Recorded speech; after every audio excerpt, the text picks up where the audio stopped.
Assalamualaikum warahmatullahi wabarakatuh. Selanjutnya yaitu saya akan menjelaskan tentang mempertahankan kejujuran sebagai cermin kepribadian.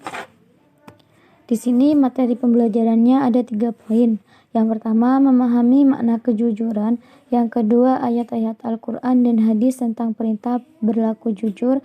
Yang ketiga, penerapan perilaku jujur dalam kehidupan sehari-hari.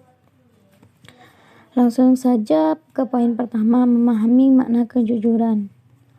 Pengertian jujur. Dalam bahasa Arab, kata jujur semakna dengan asidik, asidku atau sidik, yang berarti benar, nyata, atau berkata benar. Secara istilah, jujur atau asidku bermakna satu, kesesuaian antara ucapan dan perbuatan. Yang kedua, kesesuaian antara informasi dan kenyataan. Yang ketiga, ketegasan dan kemantapan hati. Yang keempat, sesuatu yang baik yang tidak dicampuri kedustaan. Adapun dalam surat Al-Maidah ayat 8 yang berbunyi, Bismillahirrahmanirrahim, Ya ayyuhalladzina amanu kunu qawwamina lillahi syuhada'i bil qist wa la yajri mannakum sya'ana'u qaumin ala alla ta'dilu huwa aqrabu littaqwa wattaqullah innallaha khabirum bima ta'malun. Yang artinya, hai orang-orang beriman, hendaklah kamu jadi orang-orang yang selalu menegakkan atau kebenaran karena Allah, menjadi saksi dengan adil, dan janganlah sekali-kali kebencianmu terhadap suatu kaum mendorong kamu untuk berlaku tidak adil. Berlaku adillah, karena adil itu lebih dekat kepada takwa, dan bertakwalah kepada Allah. Sesungguhnya Allah Maha mengetahui apa yang kamu kerjakan. Adapun kandungan ayat tersebut memerintahkan kepada orang mukmin agar melaksanakan amal dan pekerjaan mereka dengan cermat, jujur, dan ikhlas karena Allah Subhanahu wa taala, baik pekerjaan yang bertalian dengan urusan agama maupun pekerjaan yang bertalian dengan urusan kehidupan duniawi. Karena hanya dengan demikianlah mereka dapat sukses dan memperoleh hasil balasan yang mereka harapkan. Dalam persaksian, mereka harus adil menerangkan apa yang sebenarnya, tanpa memandang siapa orangnya, sekalipun akan menguntungkan lawan dan merugikan sahabat dan kerabatnya sendiri. Dalam surat At-Taubah juga dijelaskan ayat 119 yang berbunyi, Bismillahirrahmanirrahim, Ya ayyuhalladzina amanu taqullaha wa kunu ma'as shadiqin, yang artinya, hai orang-orang yang beriman, bertakwalah kepada Allah dan hendaklah kamu bersama orang-orang yang benar. Adapun kandungan ayat tersebut adalah Allah Subhanahu wa taala menunjukkan seruannya dan memberikan bimbingan kepada orang-orang yang beriman kepadanya dan Rasul-Nya.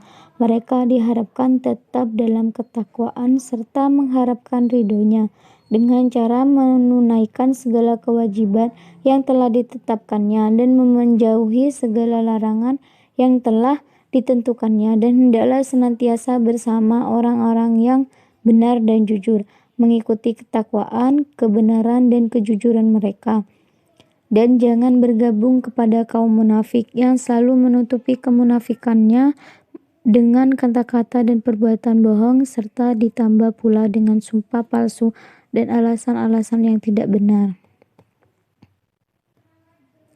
Adapun hadis dari Abdullah bin Mas'ud radhiyallahu anhu yang artinya diriwayatkan dari Abdullah bin Mas'ud radhiyallahu anhu, Rasulullah sallallahu alaihi wasallam bersabda, hendaklah kamu berlaku jujur karena kejujuran menuntunmu pada kebenaran dan kebenaran menuntunmu ke surga, dan senantiasa seorang berlaku jujur dan selalu jujur sehingga dia tercatat di sisi Allah Subhanahu wa taala sebagai orang yang jujur. Dan hindarilah olehmu berlaku dusta karena kedustaan menuntutmu dan kejahatan, dan kejahatan menuntutmu ke neraka.